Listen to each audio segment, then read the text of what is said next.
If you're interested in running a company in Singapore, then watch this video first, because there are many mistakes and day-to-day realities of running a Singapore company that I wasn't aware of when I first started looking into this, but now I am. So in this video, I'm going to present what I have found as someone who is actively looking at Singapore as a potential place where I could see myself in the future, of the reality of what it would actually look like to run a company in Singapore. We will talk about setting up the company, things you need to understand there, taxes, several tax exemptions you can apply for and how to qualify for them, running a foreign company in Singapore, as well as running a Singapore company from outside of Singapore, because obviously you can also do that, as well as the general annual compliance and the filing requirements that you need to be aware of with a Singapore company to understand how it compares to other potential company structures. The first thing to talk about is just why Singapore. Why would you set up a Singapore company in the first place? There's a lot of reasons to love Singapore. First of all, it is one of the freest economies in the world in general, an excellent place to do business, a lot of trust in the government, in the processes. Things just generally work really well here,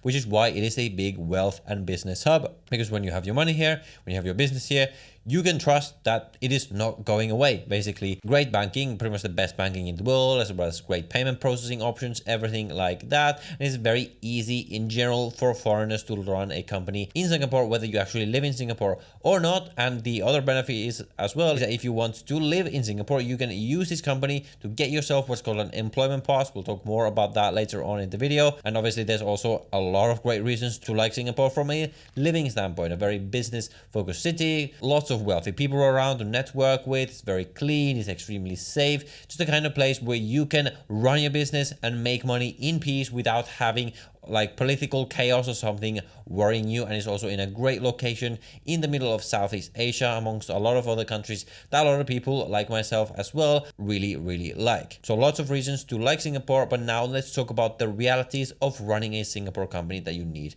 to know. The first thing is about setting up the company. Now, I made a more detailed guide on this before, so I don't want to repeat too much in this video, but essentially there's a couple of things you need before you set it up. Luckily, you don't need to be a Singapore citizen, Singapore resident. You don't need any minimum investment, anything like that. You do need a local director, so if that is not you and you need to hire a nominee, you need a local address. And when you have all those requirements, you can go to the ACRA website and file the company, and the filing fee is going to be $300. Except if you are a foreigner, you cannot actually do this directly with the government yourself. This is something that not many people know. You actually have to use a filing agent to do this on your behalf. If you want to use the agent that I recommend and that I partner with on this channel for Singapore as well as Hong Kong setup, you can check out Awesome in the first link down below in the description. What they will essentially do is handle everything when it comes to setting up the company. They will get you your nominee director, your local address, and all the other requirements. So there's zero paperwork needed on your part. They will file the company as well as provide all the ongoing support that you need throughout the lifetime of your company, including accounting, including helping you with these tax exemptions and things like that, to ensure that you as an entrepreneur don't have to spend your time worrying about these admin and legal issues, and instead you can focus your time on the thing that matters, which is making money for your business. And they will also handle the application for your employment pass if you also want to use this company to relocate to Singapore yourself. So if you want to use Awesome services, you can get 16% off by using my link down below in the description. So generally very easy and fast to set up a Singapore company as a foreigner, which we obviously really like. The next thing is about corporate taxes as well as paying yourself. So Singapore has a corporate tax rate of 17%. Not the lowest by any means. You can definitely get lower in places like the UAE. However, depending on how much you make, depending on if your company is new or established, there's a lot of exemptions that you can get. For example, as a startup, I believe the first 100,000 Singapore dollars of profit will be 75% exempted. So only 25,000 of that will be taxable. And from the next 100,000,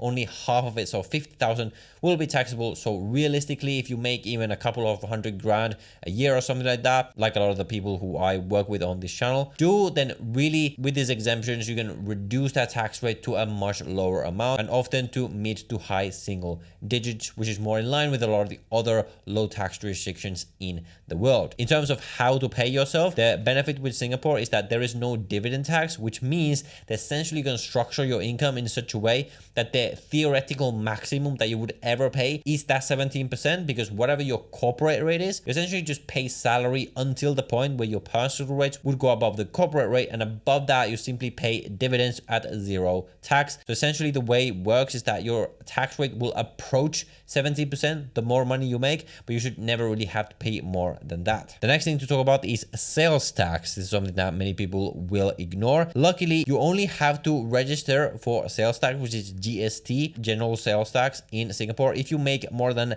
1 million Singapore dollars in revenue, which is a pretty generous threshold. Even in places like the UAE, the threshold is much lower than that. So for many smaller businesses, you don't have to worry about this, but if you make above that, you have to register for it. Obviously, if you use an agent, they will handle this for you, but this is again something that you need to be aware of regardless. Now, in terms of actually relocating to Singapore with this company, there's this idea on the internet that you need to be like super wealthy, mega rich to move to Singapore. No, that is not the case. All you have to do is set up this company and get yourself an employment pass via that company. Sure, it's not as simple as in places like the UAE where there's like no requirements. You have to pass what's called their compass points system. You essentially get points for several different categories.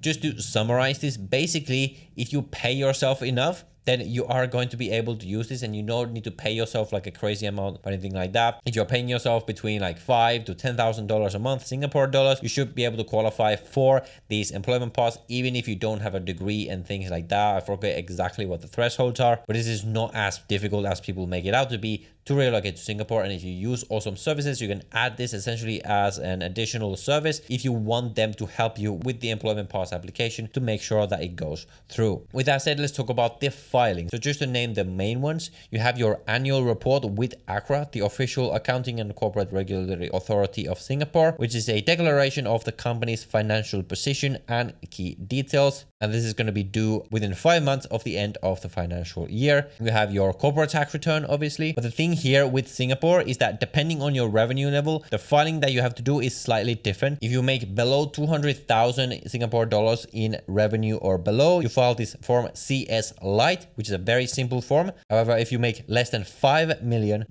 you file the form CS. And with both of these smaller forms, so for smaller companies, you don't even have to provide full financial statements. So it's quite easy to actually do these filings. And it's only if you make above that 5 million that you have to do the full return with full financial statements. So that is again pretty good, which makes it very easy to run this company. And then you have other ones like an annual general meeting that you need to do every single year. If you employ people, there's some filings there, but not something that is particularly difficult by any means. Like Singapore is, after all, one of the easiest countries in the world to run a business. In terms of banking, now, I hear that this kind of depends on whether you run this from Singapore or not, but you should be able to open a bank account, no problem, if you have a Singapore company. In the worst case, let's say you have an issue with one of the major banks, you can use, in any case, one of their digital banks. They have great ones, one called Aspire, for example, that I've heard a lot of people using. And in terms of payment processing and everything, you obviously have world-class options, like any options you'd want, like Stripe, Airwallex, anything that you would want. I've heard mixed reports about how easy it is these days to open a Singapore corporate bank account, but if you work with, again, Awesome or an agent like that,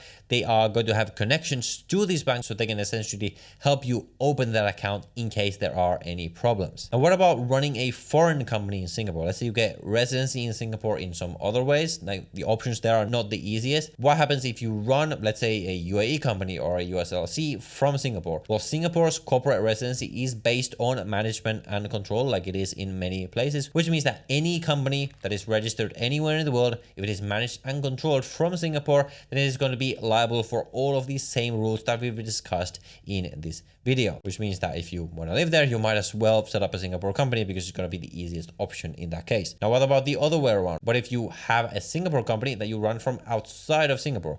Well, technically, Singapore has territorial taxation, and corporate residency is only based on management and control, and any non-Singapore income should not be taxable in Singapore. However, in practice, what they define as Singapore income is kind of trickier than in many places. For example, even any money that is remitted into a Singapore bank account will be treated as taxable income in Singapore. So with a Singapore company, it's not that straightforward to get away from paying the taxes, even if you don't live in Singapore with this company. So in many cases, let's say you want to to set up a tax neutral setup, you might want to look at something like a Hong Kong company instead, where it's much easier to get this exemption on offshore income and things like that if you don't live in Hong Kong. Nevertheless, Singapore is a great option, but you will have to be prepared to pay all of those taxes even if you don't live there. So that's good to be aware of, unless you're getting like a foreign bank account for your company or something like that. So Singapore is obviously a big competitor to Dubai. This is like the main top financial centers where a lot of people are moving into right now, especially wealthy people, especially people with online businesses and things like that. So if you're now interested in finding out what it takes to run a company in Dubai, how it would compare to running up a company in Singapore, you can watch this video right here on my full guide on running a company in Dubai as someone who has been doing this for over 2 years. So watch that video next to compare it to Singapore, and I will see you in the next one.